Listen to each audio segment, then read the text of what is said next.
back to another live show here on the Let's Talk Live show podcast. It is June 10th, 2023. And I thought I'd get in here and do a little Saturday matinee. I think maybe it's like Sunday matinee, but we'll call it Saturday matinee. I usually do the Saturday night shows, but gonna take tonight off, get some rest because I've been doing triple double shifts lately. A lot of streaming, a lot of working in my personal life. So I thought today I would get in and do this show a little bit earlier for all of you. We have a lot of things that are going on in Portland, Oregon right now. And there's been a lot of reports out there about a possible serial killer to a relation of 6 women that have been found dead in a specific area around, I think, within a 100-mile radius, and just where the positions of the bodies have been found and some similar things in those deaths are leading to believe that this could be possibility of a serial killer. So we'll look at this story today. It started breaking a couple of weeks ago, and I know I've been kind of late to the game on this, but trying to do my best to get caught up because we've been really involved a lot in Idaho lately. So let's take a look here. What I did was I put together a little presentation, and what I want to do is I'm going to open this up and just kind of talk about this a little bit. So some things to look at, and maybe some things that we can refer to in this case is what I call patterns of a serial killer. While each serial killer is unique in their methods and behavior, there are some common patterns that can be observed in their crimes. Here are just a few patterns associated with serial killers. So one, you have victim type. Serial killers often have a specific victim type or preferred based on certain characteristics such as age, gender, race, occupation, or physical appearance. They may have targeted individuals who fit a particular profile that fulfills their fantasies or desires. Number 2, geographical patterns. Serial killers are exhibited a geographical pattern in their crimes. They may target victims in a particular area or operate within a specific region. And that's what we're finding in these particular crimes. Now, right now, law enforcement is saying that some of them may not be related, or they're just not really giving a lot of information and not necessarily saying that they are related, but sometimes referred to as their hunting grounds. This can be influenced by familiarity of the area, knowledge of escape routes, or a desire for anonymity. Methods of operation. Serial killers typically develop a consistent MO in their crimes. This often includes specific methods or technique they use to subdue, kill, and dispose of their victims. The choice of weapon, manner of approach, and postmortem actions may display a distinct pattern. Signature calling card. This is very unique. Very, very unique. Some serial killers leave behind a signature or calling card at the crime scene. This unique characteristic or behavior that is consistently incorporated into their killings, often as a way to assert control, leave a message, or create fear. It can range from specific mutilations, markings on the victim's body to symbolic gestures or arrangements. And, the thing that's just very interesting about this is that's why I think in the Idaho case, the knife sheath being left behind. A lot of people, when they first heard about this, was, could this be particularly a calling card? That distinct message that this is a person that has done this and is going to continue to do this, and a lot of people have speculated that. Time of attack. Serial killers often have a preferred time or day for their attacks. They may be more active during certain periods, which such as weekends, holidays, or specific seasons. This can be influenced by factors like victims' availability, personal routines, or a desire to exploit specific circumstances. Number 6, victim disposal. Serial killers frequently have a preferred method of disposal of the victim's bodies. This can include concealing the remains in a remote location, burying them, dismembering, or mutilating the bodies, or having attempt to destroy evidence through burn or other means. And then number 7, taunting or communication. Some serial killers engage in taunt behaviors towards law enforcement or the public. They may send letters, make phone calls, or leave messages at a crime scene, deliberately provoking and challenging investigators. This is a way they can serve or assert power and a prolonged fear associated with their crimes. And comes to mind, the Zodiac killer. So just cleaning this up and ending it up, it is important to note that all serial killers fit neatly into these patterns, and their behaviors can evolve and change over time. These patterns are generalized observations that have been noted in various serial cases, but each individual cases should be examined and investigated independently. So it's just some food for thought, before we get into kind of the heart of the show here. Just want to check something really quick. Just to bear with me 1 second. I've got a little housekeeping to do here. Just want to see what's going on with the chat, because I see people chatting, but it's not coming through the chat room. So let's see. Did I mess something up on the chat settings? Let's see. Sorry, guys. I don't like to delay. Okay. Looks like the chat's working now. Maybe we had a little bit of a delay. Here they come. All right, great. Just wanted to make sure.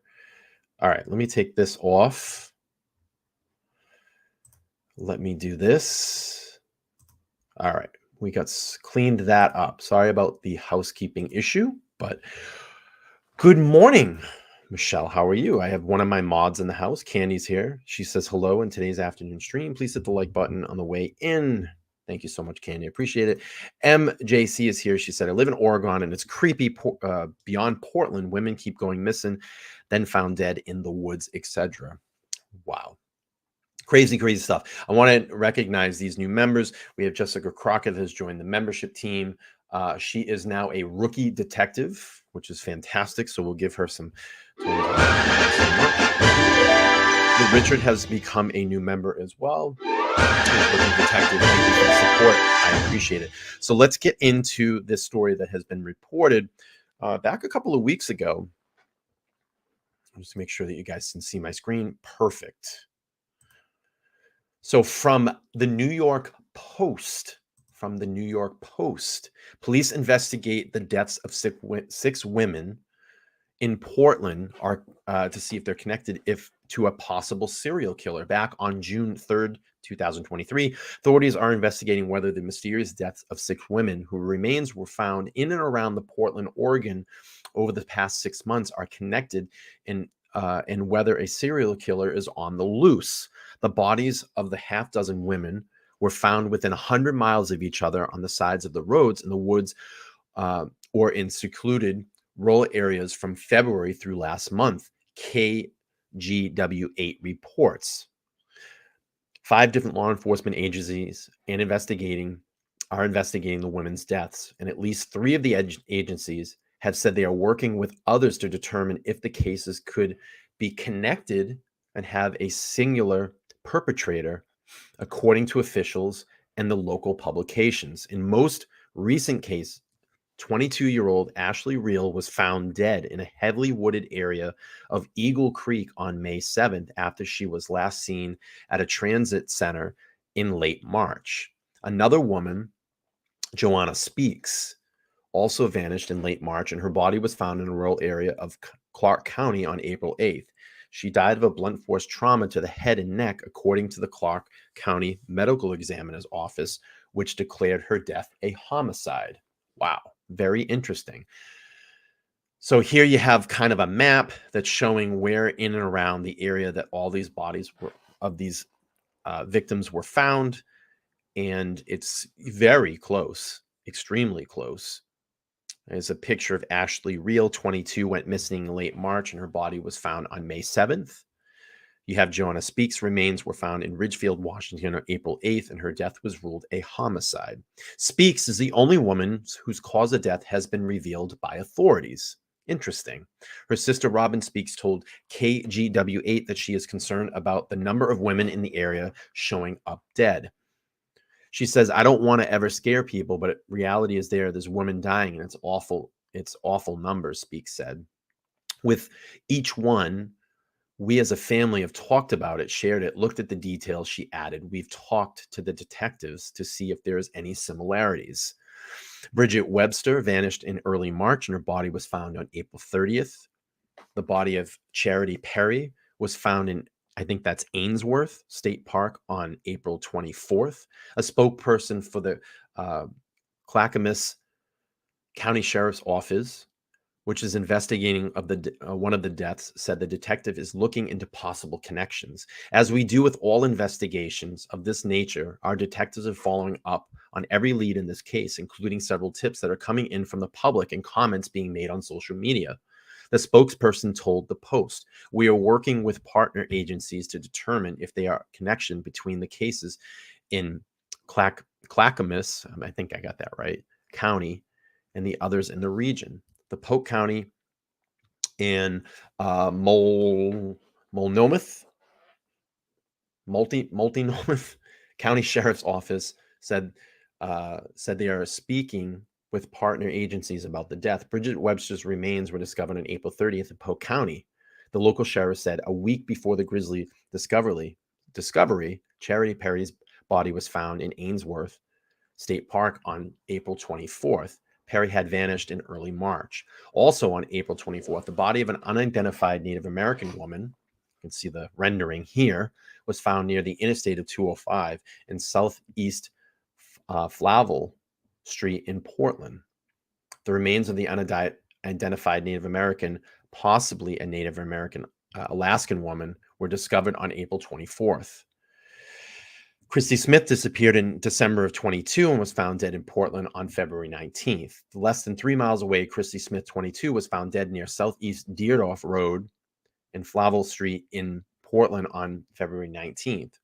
She had been missing since December of 2022. Police are looking for the connection, but are giving up no information on any possible suspects they are eyeing. So I want to make sure, and I'm very clear about this right now, and I'm so glad that we haven't heard any of this. The speculation, does this have any ties to the Idaho murders? No, it does not. If it was, we probably would have heard something. And I have to say that, it's nice to see creators from what I've seen out there, creators haven't taken this angle beyond belief and started implicating this. There may be some fringe channels out there that are, but for the majority of the channels that are out there, the larger channels and whatnot, I have to give some respect that they didn't run with this angle and say, oh, this could be Idaho related. So let's just get that out of our minds. It's definitely not. If it was, we probably would have heard things already. Let me just look at the chat really quick. Just want to welcome in some people. Jessica's here. Thank you so much for being here. Dr. Bob is here as well, one of my channel mods.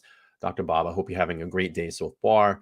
Yeah, again, this little early stream this evening. I'm going to take the night off. We usually do Saturday nights, but I know that you all will come back and watch the replay. If you're watching the replay, hit down in the comments, #replay, so I know that you're over here checking things out. Jessica says there's a show on ID that's about the murders in Oregon. There's so much forest for disposal. I don't know how you could ever find anyone in such lush areas. Absolutely. LUISE's here. Hello, how are you? Good to see you. Yes, absolutely. We just established that. No connection at all to Idaho. Yep, I sure did say that. No, pretty sure the psychopath is still free and going back and forth between Portland and Central Oregon.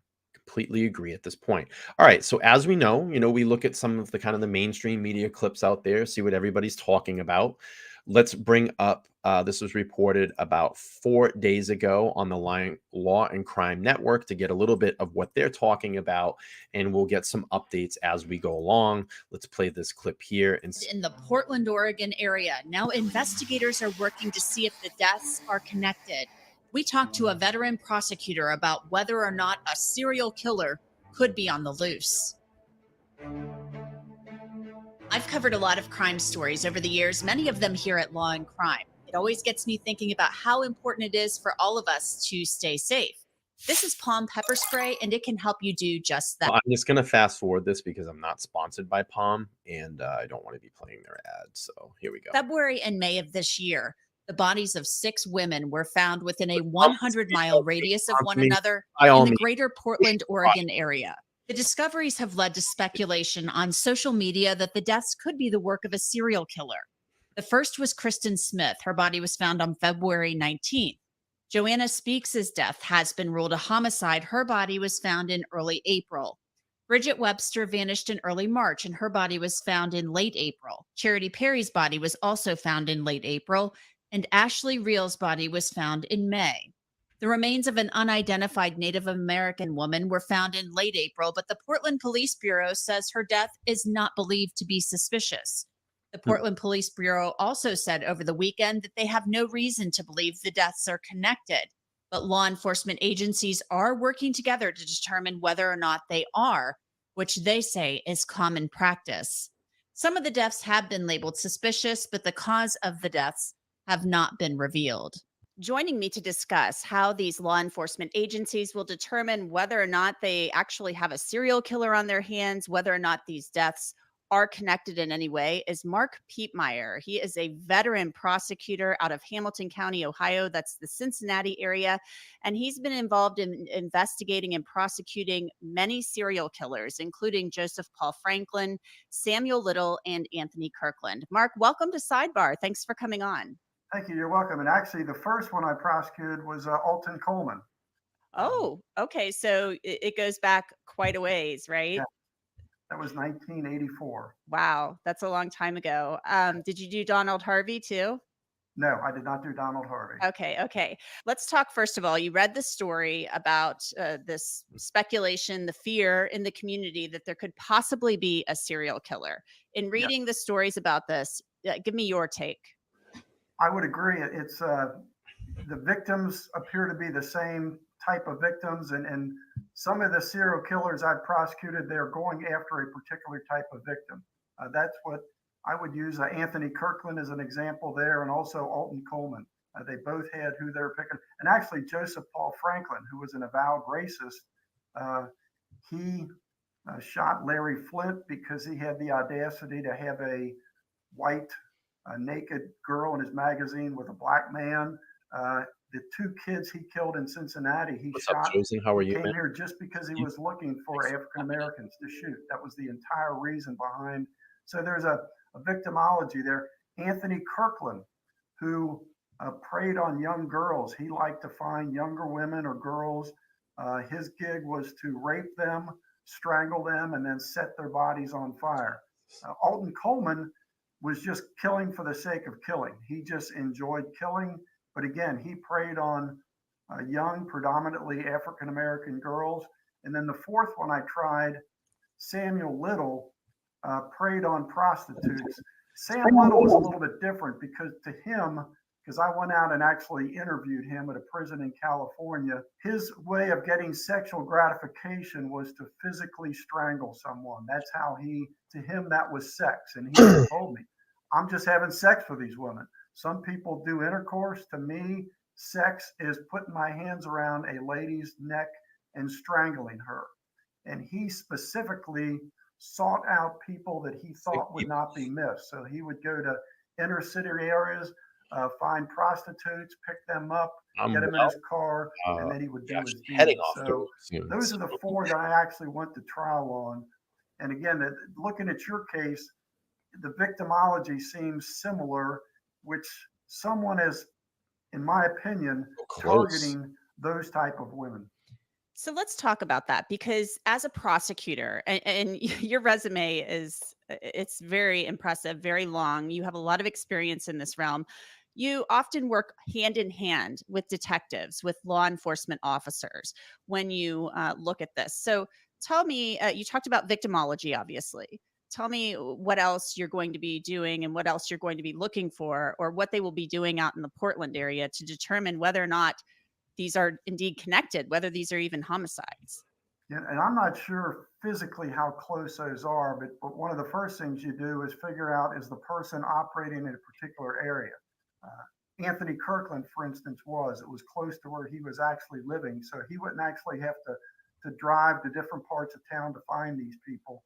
You also then try to see, is there a time of day or a night where these people went missing? And that's really the key. Where were they when they went missing, and what time of day or night was it? So you can try to maybe almost put out a trap for the person. We've never actually gotten to the point where we had a like a bait victim out there, because you'd be putting someone at risk to put someone, in this case, a young lady like the ones in Oregon, find someone to go to maybe a desolate area and wait to be kidnapped and murdered. It's more times than not, it's going to end bad. But that's really what you're trying to do. Try to foresee, well, what is he looking for? Not a And you problem. get a guy like Joseph Paul Franklin and Sam Little. They operated across the entire country, so it was kind of hard.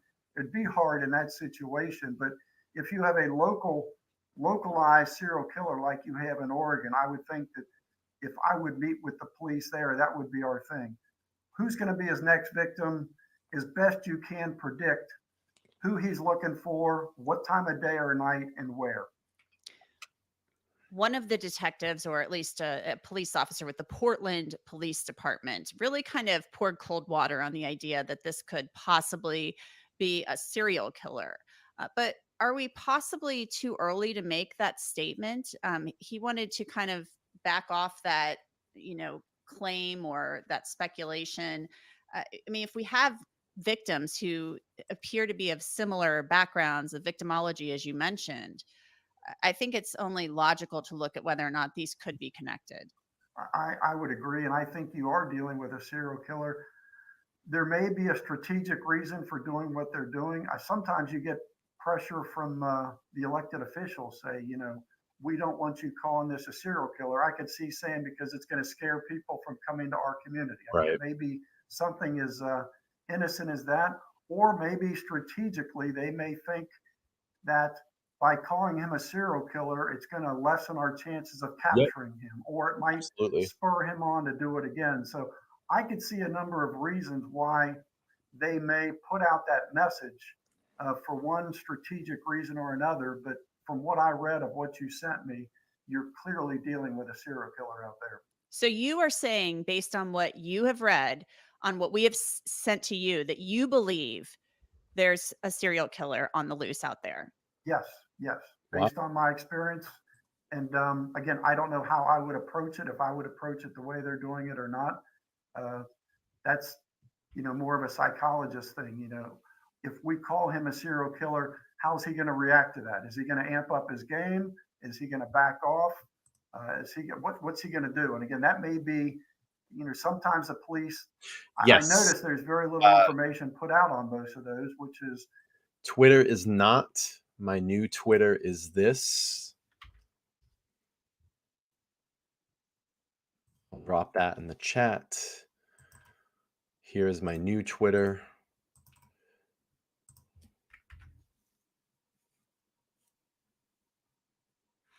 That's my new Twitter.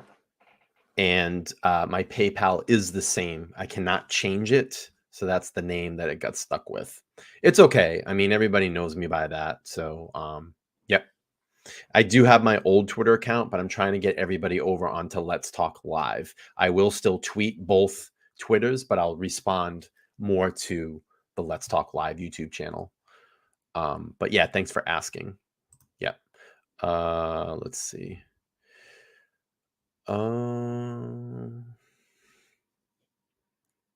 Okay, well, we'll keep playing through here.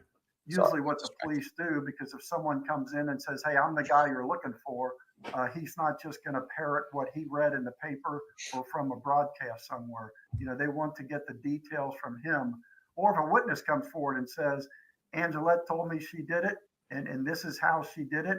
If it's information that's never been put out there, then maybe she did give that person this information. So there's a lot of reason to be closed mouthed when you're in law enforcement, when you're dealing with something like this. So what should the next steps be, in your opinion, by law enforcement? The public, obviously, if there is this suspicion, they need to be aware. People need to be on guard.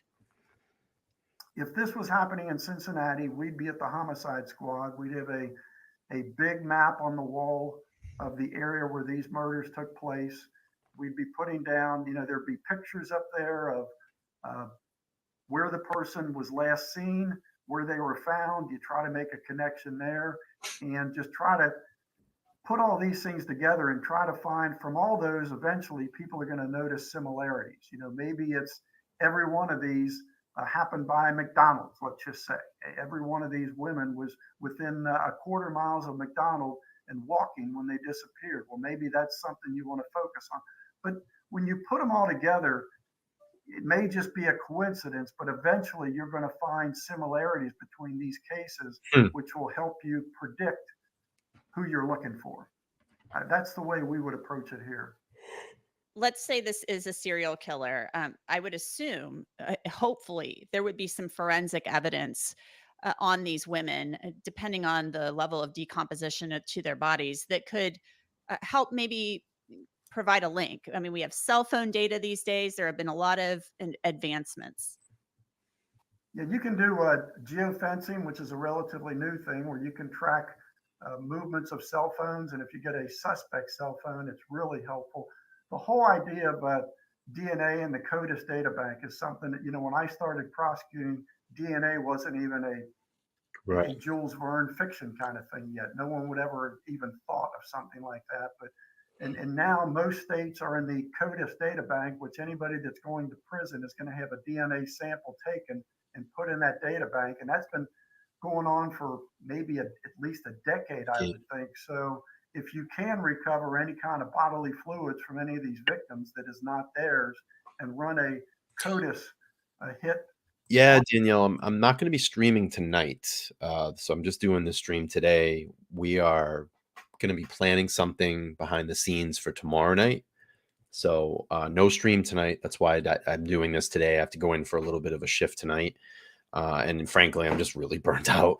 I did almost 125 hours in 2 weeks at my career, and then streamed an awful lot in those 2 weeks, like really late nights, not getting to bed until 1 o'clock and at night, waking up at 6 o'clock in the morning. So I'm feeling it today. So we're just going to do this stream this afternoon, give it a little bit of a break tonight, but hopefully be back and have something planned for you all tomorrow night that we'll be talking about with, some of my mods that we're putting together a show. So that will be on tomorrow night, Sunday. So enjoy the show today. If, like I said, if you're live, you're checking me out right now. If not, you can leave a comment after in the comments, hashtag replay crew to let me know that you're checking these out. Yeah, man, it's been crazy just doing so much. I'm super exhausted. Super exhausted, but I don't give up. Got to push forward, got to keep doing it.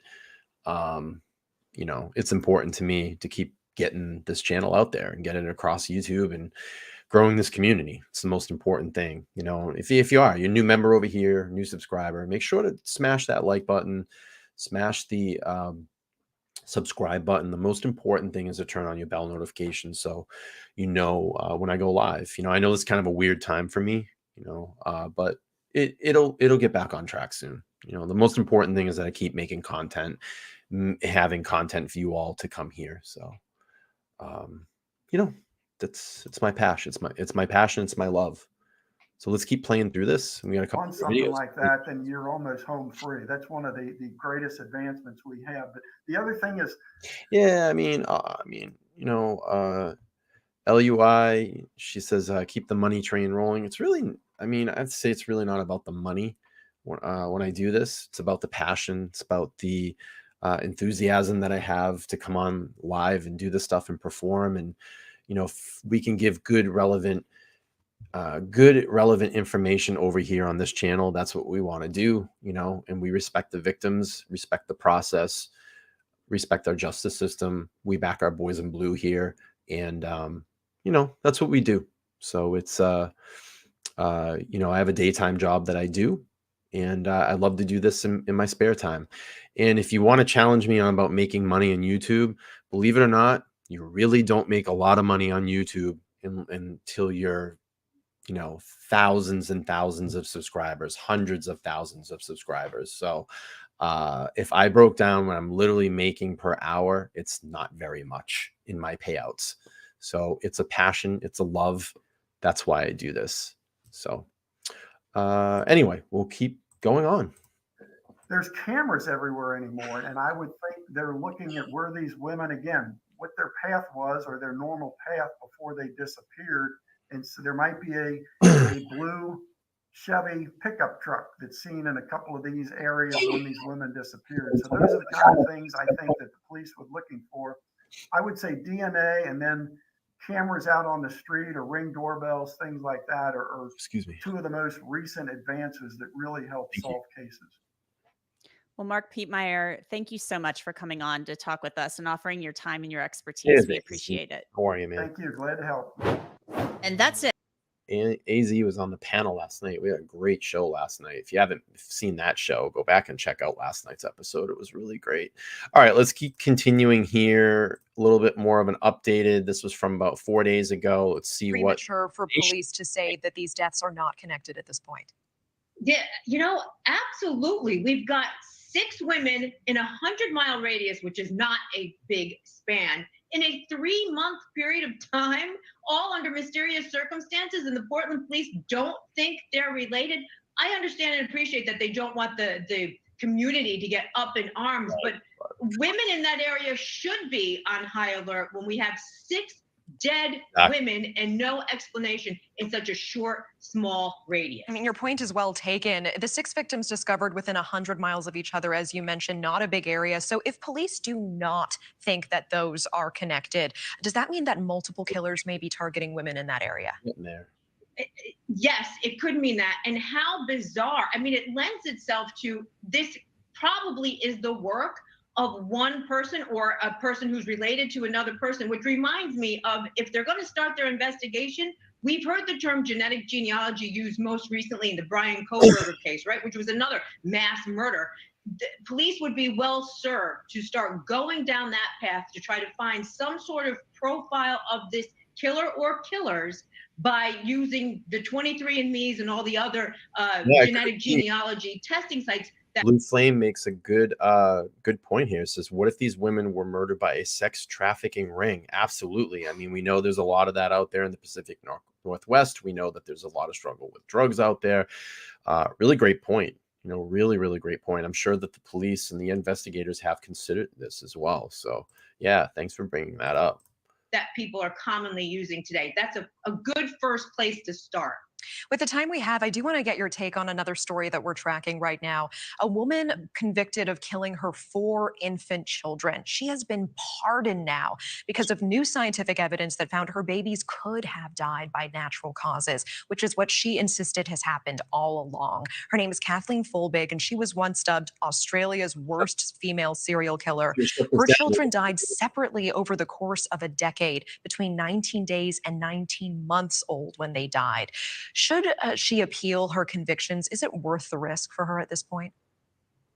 Well, I think it's now a foregone conclusion. I mean, she originally did appeal. Now she's basically been pardoned by the governor there in her town in Australia, because this was bizarre. It's bizarre that she is getting pardoned for this type of crime, but what's more bizarre is that she had 4 babies over the course of 4 years, all died before reaching the age of 2.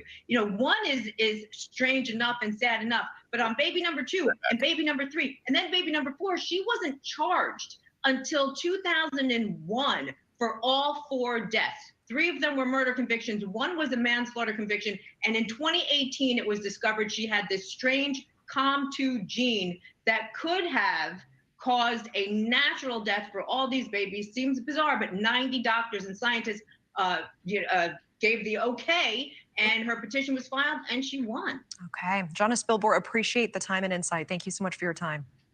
Thank you. All right, let's move on here. Let's see. Let's go to this one here. So joining us now for more perspective is Dr. Debbie Goodman. She is a criminologist, a professor, an author, and an expert analyst. Dr. Goodman, as always, I love talking to you. So we just heard from Alex there. Portland police say there is no reason to believe these 6 unsolved cases right now are connected. Now, armchair detectives, not so sure. Would it make more sense to say there's no evidence yet to say they're connected? I mean, it's semantics, but does it make a difference in your eyes? Yes, well, as always, good afternoon, Nicole, and certainly a pleasure to join you for the conversation.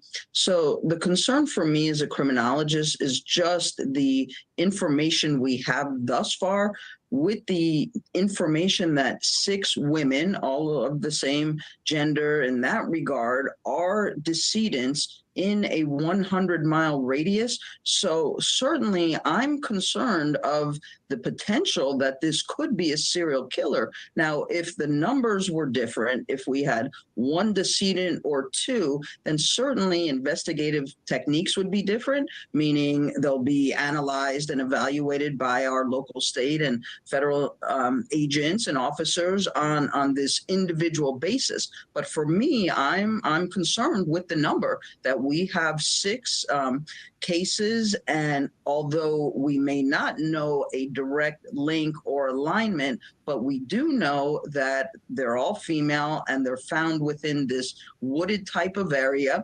And we can remind the viewers that with serial murder, these are deaths, 3, 4, or more over a period of time at different locations, unlike mass murder, which you and I have discussed with the viewers, where we have 3, 4, or more decedents at one time, one location.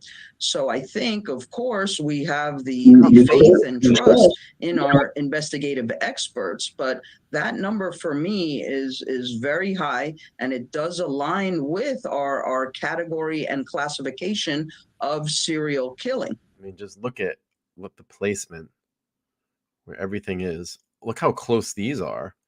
The unidentified woman and Chrissy Smith are like almost next to each other. And you have Portland right here. This here is a little bit more spread out, but this is a little concerning here. This is where I would start kind of looking. I'd look at these 2 cases very closely. Even this over here, Ashley Reel, is just so close. But strange, very, very strange. Well, I find it very interesting that you say you have concerns, especially because you're not connected. None of these are connected. You're so knowledgeable about this. But I want to look at this from investigators' perspective here. Police saying, that these are online rumors, and they talk about the potential danger of that. Talk to us about the potential danger of what they're calling these online rumors. How can they potentially interfere with investigations? Certainly. Well, we understand online and how and why the public wants to get involved. So that in and of itself, I would absolutely encourage. So I'm just going to pull this up. Blue Flame says, I studied gangs in college for my sociology degree. What happened on King Road looks like what MS-13 prefers to do to victims. They don't use guns. They use knives and machetes. So let me challenge you on this.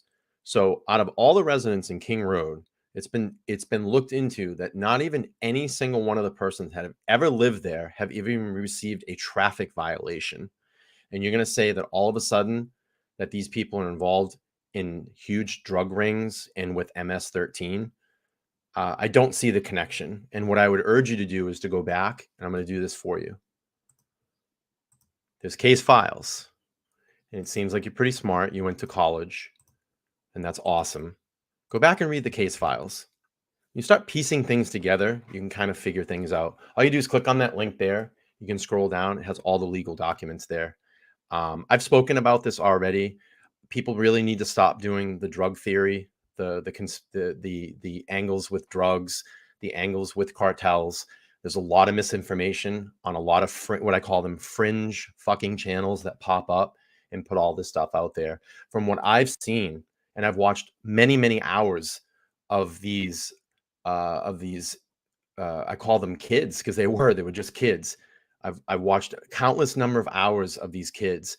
I've watched countless numbers of hours with the Gonzalez family. I've watched whatever interviews that have been out there from any of these other parents. And I said this the other night. Why? Because possibly Xana's mom struggled with drugs. We know that's been put out there. So you're going to make a connection just based off one parent. I don't see it. A lot of people, struggle with dependency issues. A lot of people abuse certain substance. Doesn't line them up with being in a cartel, or these are cartel killings. I don't see the angle. We're going to get to court. I think that they have the right person in custody. Again, we've spoken on this a million times over. Brian Koberger right now is innocent until proven guilty in the court of law. We will hear tons of more evidence in this case as it goes forward, but I just can't get with the drug angle. I just don't see it. And I really wish people would stop talking about that, because there's been no indication so far. And if there was, why hasn't there been any other arrests in this? Oh, wait. Maybe because it's just such a grand conspiracy to cover up all the other things that have gone on in Moscow. I know that's the angle that's out there too. But until I can see receipts and someone prove that to me, I'll go with it. But we have case evidence. We stick to the evidence here. We stick to the files, and we base our opinions off what's out there based on the information that we have so far. So that's really enough that I want to talk about on Idaho. I really wanted to get away from that on this stream and just really focus on what's going on here in and around the Portland area, because there hasn't been a lot of coverage on it. So we'll continue here with this rest of this show, and we'll have probably something planned for Idaho tomorrow. So let's keep rolling on here. Courage once high-profile crimes such as this become now in the public domain. As you and I know, Nicole, having evaluated several cases, the public can be a tremendous help. But we would want to ensure that there is prudence and that there is careful thought and consideration to just make a blanket statement by anybody to directly classify this. I wouldn't do that either. I'm not going to say this is 100% the work of a serial killer. That would be invalid. But I do share with you that the numbers concern me. We would most certainly, as investigators have already demonstrated, like the public to share information. That's why these tip lines are so important. Anything and everything that anybody who may have been affiliated with any of these 6 victims would have any type of knowledge, even if they think it might be something minor, moderate, major, it would still be very much encouraged to share that with investigators. So that would be my hope at this moment. Investigators will certainly go through, again, their knowledge base of with whom will they speak. They will speak with the direct family members, siblings. That's like step 1, we say, the primary people that would be affiliated and associated with these victims. But then we go to the secondary level. The secondary level could still be with whom did these 6 decedents interact in the workplace. That could be very important. Was there any disharmony, discord? And now here's that tertiary piece, if you will, for all of us, the public domain. Did anybody have knowledge of any type of negative commentary or any interaction that would have been unfavorable that these victims would have had? And then I do think, Nicole, as we speak about these cases, the social media aspect is still going to be important, meaning investigators will do the deep dive into these 6 decedents' social media, with whom might they have been talking and interacting. Well, we certainly hope that there will be some answers, that there will be some type of resolution, obviously, for one of the Idaho streams. We encourage you to definitely come back and talk about it. But I honestly just urge you to really look into the case files, because you can make a lot of connections through that, instead of just kind of going over on, fringe conspiracy channels and listening to what they have to say, and having, George from Petersburg call in and say, oh, I saw that they were lining everybody up outside, and it was the secret tunnels they went into. So yeah, we'll keep going on here. Have a good day. The families here. Dr. Debbie Goodman, as always, thank you. Thank you for watching. Go to newsnationnow.com. All right, we'll keep playing on here with the subject. All right, more News Nation. All right, we're learning some brand new details about 6 deaths in the Portland area, which have sparked fears of a possible serial killer on the loose. Police in the area have insisted that is not the case, though, saying as recently as early. The first body was found in February. Earlier this week, that the cases are not connected. We told you about this earlier this week. However, new reporting from newspaper The Oregonian finds at least some type of connection between at least 3 of the victims. Some of the women even visited the same places in the months before their deaths. That's according to this new reporting. So joining us now, we bring what was that? Some of the same women have visit the same places before their death. Okay, that's very interesting. Let's listen to that again. 3 of the victims. Some of the women even visited the same places in the months before Wow. their deaths. That's according to this new reporting. So joining us now, we bring back Dr. Debbie Goodman, a nationally recognized criminologist, a professor. She knows her stuff. Dr. Goodman, so great to speak with you again.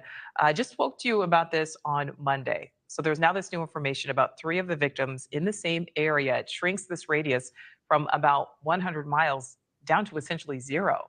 How Wow. significant is that?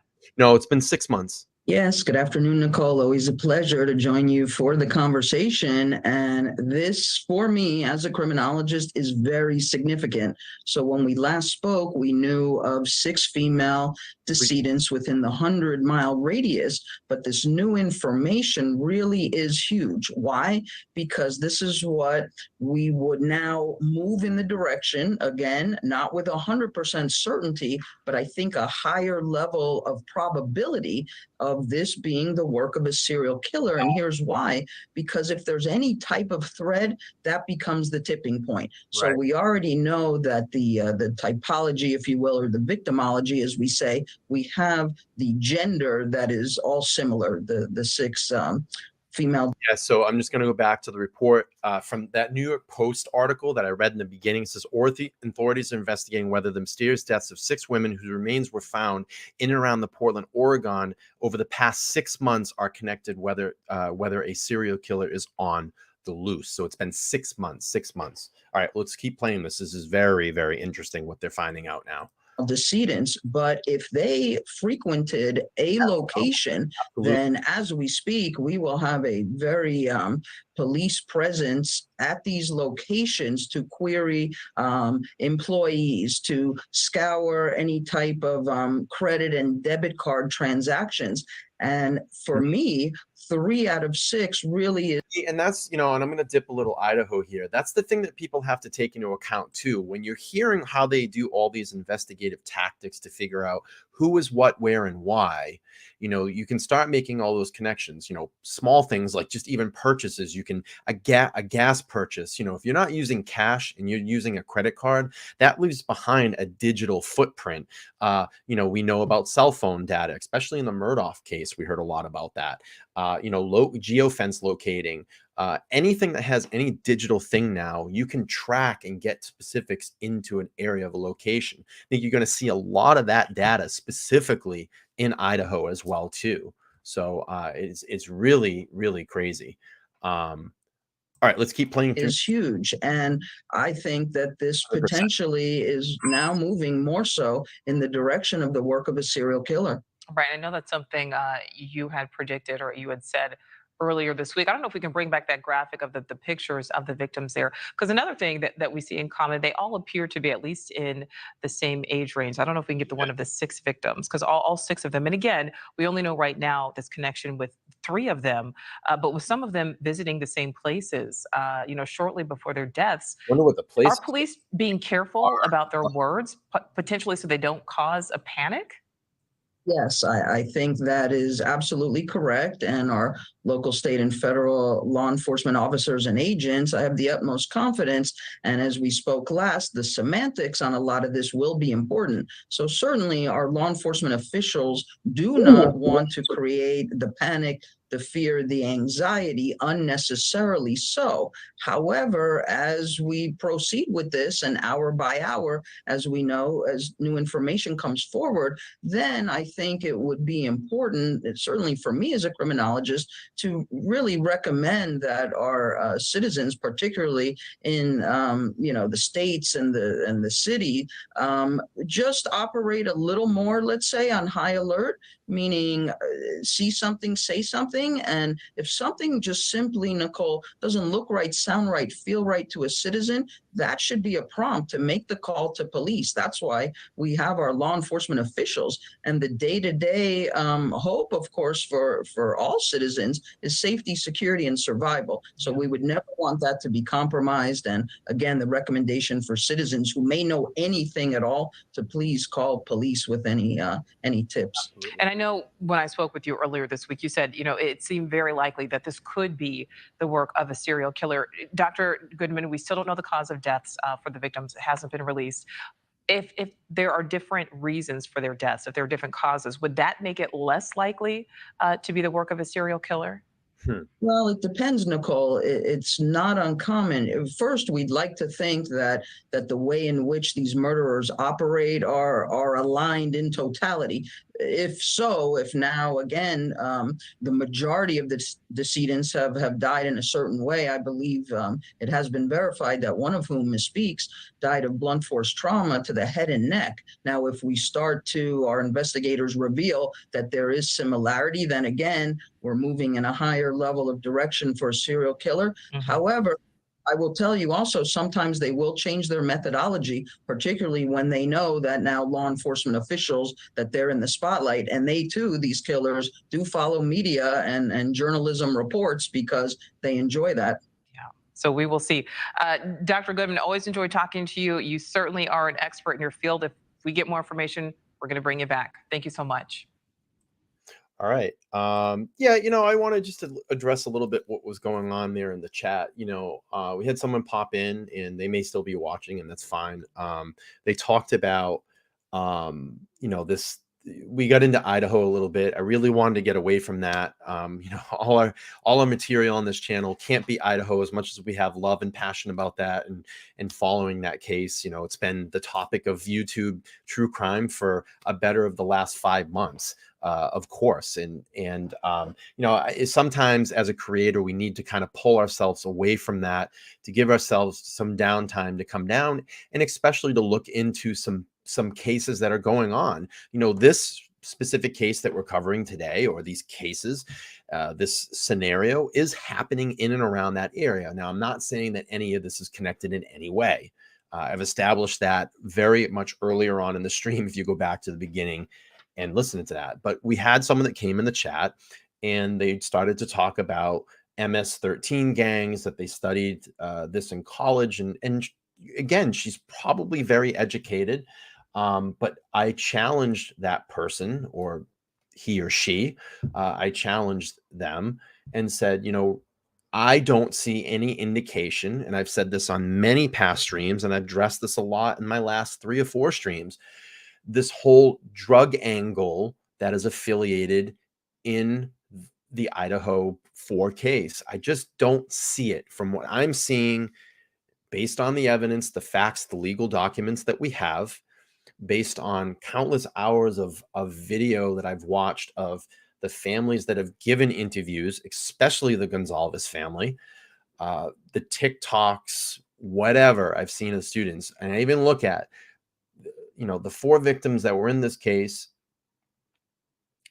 haven't even received a traffic violation, and you're already going to escalate them from someone have a moving violation to be this king drug lord.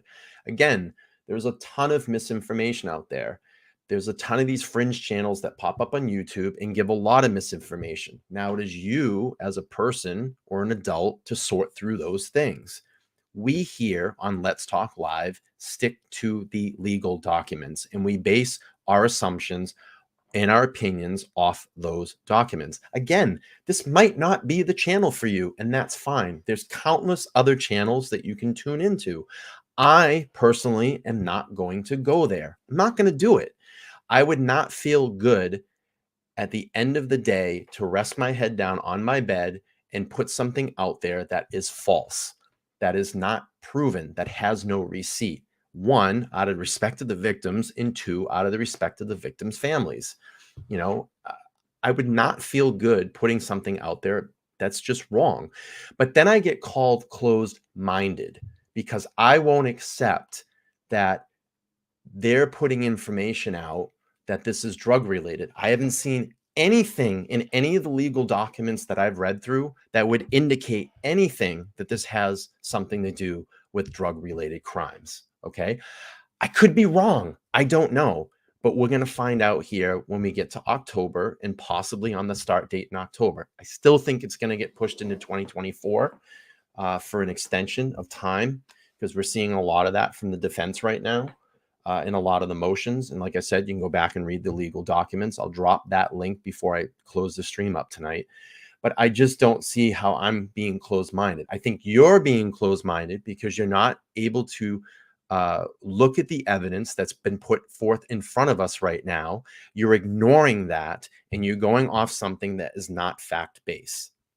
That's just my opinion. So again, if you're looking for that type of content, you're just not going to get that here. You know, we like to align ourselves with facts. We like to align ourselves with the law. And, you know, we just base opinions off that. So we still do some really great shows over here. We do. We have a lot of knowledgeable people that lend their hand in this collective community that we have here. So that's kind of my rant on that. I do want to, out of respect, just finish up this stream today and really focus on the situation that's going on out in Portland. So let's get through the rest of this and wrap this one up for the day. And thank you for listening to my rant again. Okay, where was I? Let's take a look here again. News Nation really doing a lot of. Okay, this is Live Now on Fox out in Portland. Let's watch. Welcome back here on Live Now from Fox, 7:30 on the East Coast and 4:30 on the West Coast. Let's head over to Portland now. That is where the remains of 6 women have been found in and around the area since February, prompting fears of a possible serial killer. Portland's police saying they have, quote, no evidence the cases are connected, but that has not stopped people from talking. There's a lot of chatter all over social media. Joseph Jackson. You know, that's the thing, you know, let me just go back to this. I'm sorry, I just pulled the wrong one up, and we'll get to that, Danielle. You know, Jessica says, Brian, you're farther than close-minded. You just want to keep the integrity of the victims. That's absolutely what this is. You don't think that the Gonzalez family doesn't watch these true crime streams about their family? Of course they do. I mean, there's been some other creators right now that have had some contact with them on their channel. You know, I'm not going to get too much into that because I don't like to talk about other channels on my streams, but you guys all know who it is. And, you know, you don't think that they don't watch these channels. Of course they do. And I would not feel good about speaking about someone, one, that I don't know that's been brutally murdered. Two, I don't even know the Gonzalez family. I don't know any of the other families in this. And I always refer to the Gonzalez family because they've been the most vocal. They've been the most ones that have been out into the media, giving interviews, keeping this case to the forefront of everybody's minds. And it should be, because it's a very important case. And again, if Brian Koberger is not the person that did this, then we need to find out who did. Okay. And he will have his day in court. And right now he is innocent until proven guilty. But I just consciously, I could not go to sleep at night and lay down on my bed that's literally right there and feel good about myself at the end of the night. I just can't do it. I can't do it unless something it comes out in court and there's a legal document or there's some facts that come out. And, you know, until that's how I stand here. That's how I stand here. So let's keep playing through. Jack Alone is a retired NYPD sergeant. He joins us live to talk more about all of this. As always, thank you so much for taking the time to be here. Thanks for having me, Josh. First off, your thoughts when you hear something like this, because again, this story has been circulated all over the place here, especially in the last week or so. Yeah, this case is turning out to be very interesting. So there is a lot of work that goes involved in this. So law enforcement, I believe there's at least 5 police agencies in this, and also where the location is, it's not far from Canada. So they're going to have to work some international ties with this too, to try to determine if these women are related in any way, if they could find some nexus between them. Now, I know only one so far has been declared a homicide. So the other ones, we have to wait for the autopsy reports. If we get toxicology reports, we're going to get all these things, and sometimes they take time.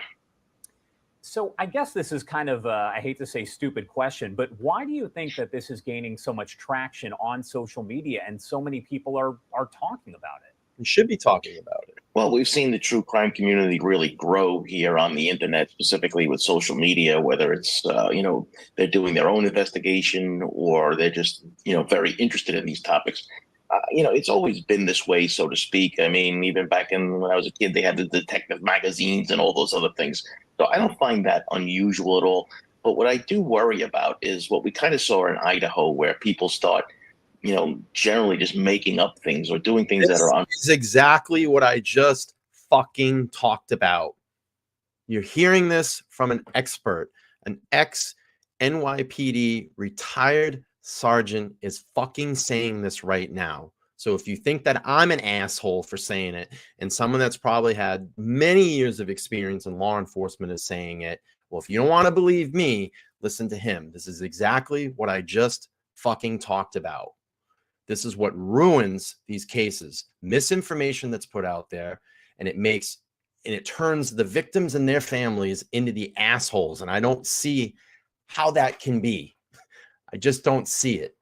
They become the bad people. They become the bad guys or bad girls or whatever, and I hate this shit because it's people that are out here that don't give a goddamn about any of these victims or families. And all they fucking care about is a click and a view on their video at the end of the day. And they'll put shit out there that's not right. And it's not right by these victims and not right by these families. If you're going to fucking do something, do it with passion in your heart. If you're going to put something out there, make sure that you can go to bed at night and consciously feel good about it when you lay your head on the pillow. Because I'm going to tell you right now, anything you put out there on the internet lasts forever. So when you take a situation, you need to look at it.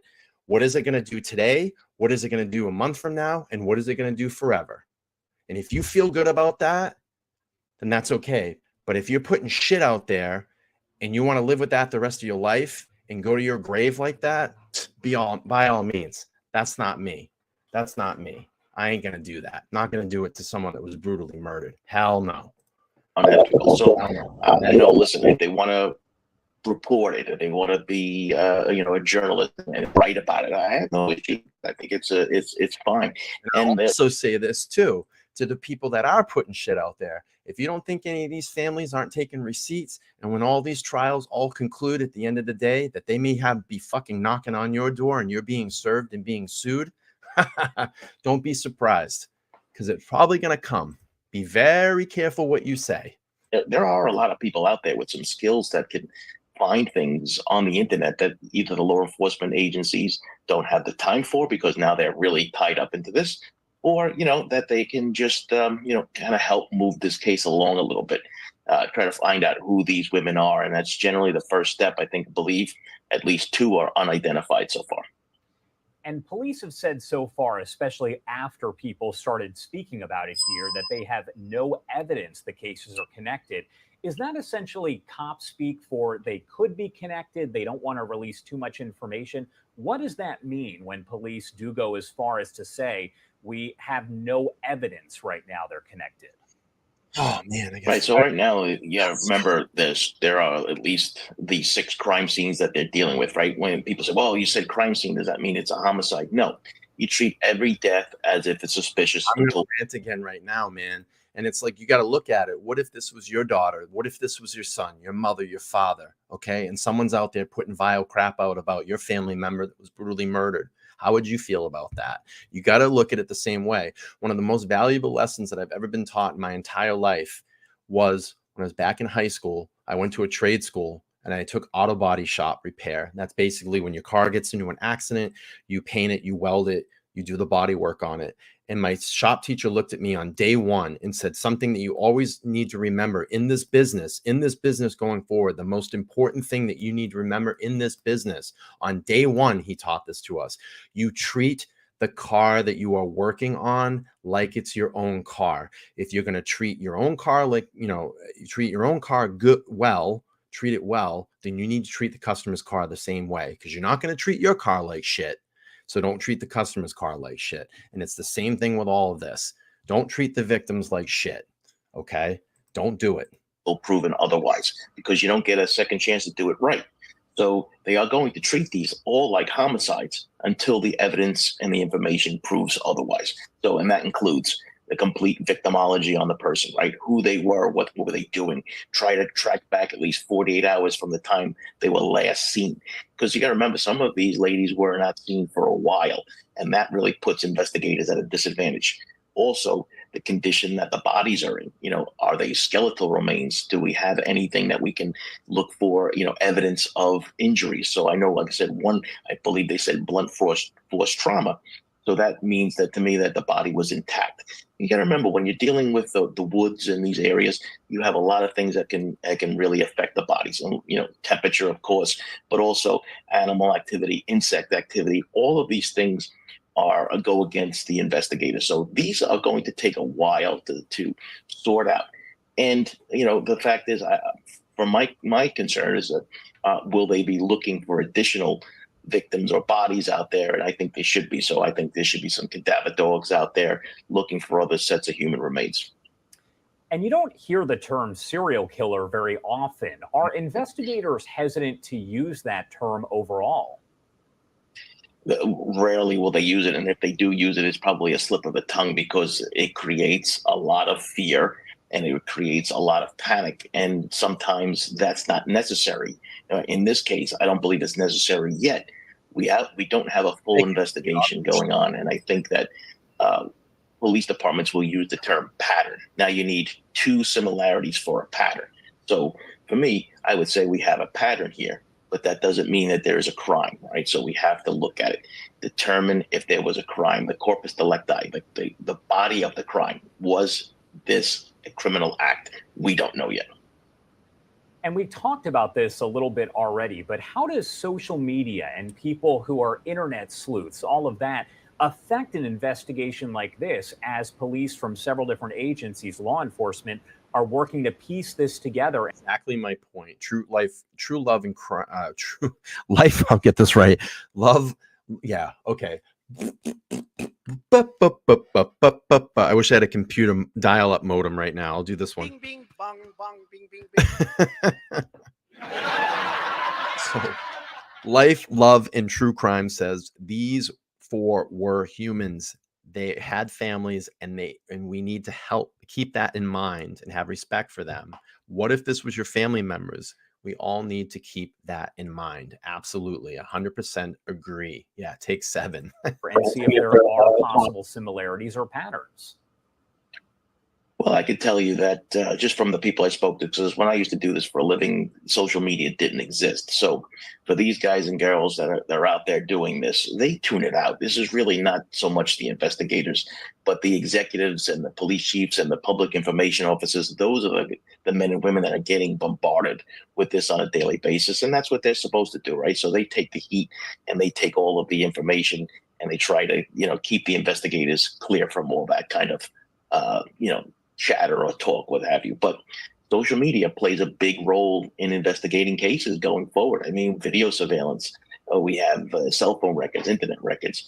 But I can tell you, social media is a huge investigative tool for law enforcement, specifically in cold cases and homicide cases. What happens next in these investigations as those law enforcement? Oh, shit. I'm sorry. Let me pull that back up. Wah, wah, wah. All right. I want to finish that. I'm sorry about that. I hit the wrong button. Let's see. Where was I? Wah, wah, wah. I think I lost the video. Damn, I wanted to get to that point too. I got it. I found it. There's another minute of the video. Let's do this. Let's finish this one up. Sorry about that, ladies and germs. I'm going to back up a little bit here. Let's go here. Oh, I need sound. Talk, what have you. But social media plays a big role in investigating cases going forward. I mean, video surveillance, we have cell phone records, internet records. But I can tell you, social media is a huge investigative tool for law enforcement, specifically in cold cases and homicide cases.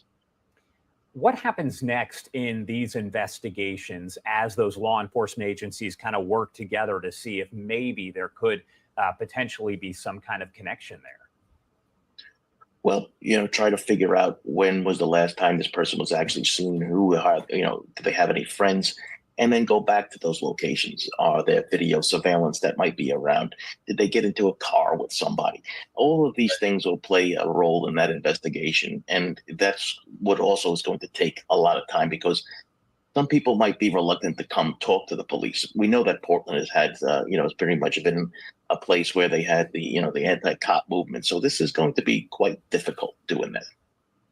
All right, Joseph Giacalone, as always, thank you so much for taking Good the time stuff. to be here and help break it all down for us. We love having your expert opinion. Anything else you want to add about this before I let you go? Yeah, I just think that people need to be patient. The information will come out, and I believe, and we might even see the FBI come into this investigation too, because it might be something where people are being maybe brought across straight state lines or even over the border. So it's going to be interesting to see how this proceeds forward. All right. Thank you again for taking the time to be here. We appreciate it. Have a good day, Josh. That was really great. It was a really great interview. And yeah, so that, again, a lot going on out in Portland. 6 bodies found in very close proximity of each other within the last 6 months. We'll continue to follow this, and you have to ask the question, is this the work of a serial killer? Let me know down below in the comments after this video post. I'd be curious to see what you all think, if you think this could be the work of a serial killer. So no live stream tonight. We're going to take the night off. We are preparing to put together, me and a couple of my mods are preparing to put together a presentation, possibly for tomorrow night. It will be on the Idaho case, so you're going to want to stay tuned to that. I'll have the thumbnail and place marker up for the show, hopefully by the end of tonight before I go to bed. So look out for that. I want to appreciate everybody. I know this is kind of a weird spot for me on Saturday, but if you do get to watch this on the replay, hit that hashtag replay down in the comments. I'd love to see that. And of course, I take these episodes down, I'll relaunch it. So, if you didn't catch it now, you can catch it on the replay. Appreciate everybody's popping in this afternoon. Not a ton of people, but it doesn't matter. All we need to do is just keep putting material out on this channel, putting things together that you all want to see. I really do appreciate that. And I've been writing a lot on my community board lately. So go over and interact with some of those polls that I put up. I'd love to see your answers on those too. Make sure to subscribe, smash the like button if you're first time here. And the most important thing is turn on your bell notifications, because I'm going to be doing spotty streams probably the next couple weeks until my work life kind of balances out. And it's no problem. If you can't meet the live, you'll catch it on replay. I want to appreciate everybody, my mods that jumped in the chat today, all the new chatters. I saw some new people in here, and all my consistent chatters that come over when they can. And I appreciate you all. So again, I'm Brian. This is Let's Talk Live. This was episode 4. I've been a little bit out of order lately, but we'll get them back in order. And I'll see you all soon. Have a great day and have a great afternoon and a great weekend. We'll be back here tomorrow night live, most likely 8:30 p.m. Eastern Standard Time. Bye, guys.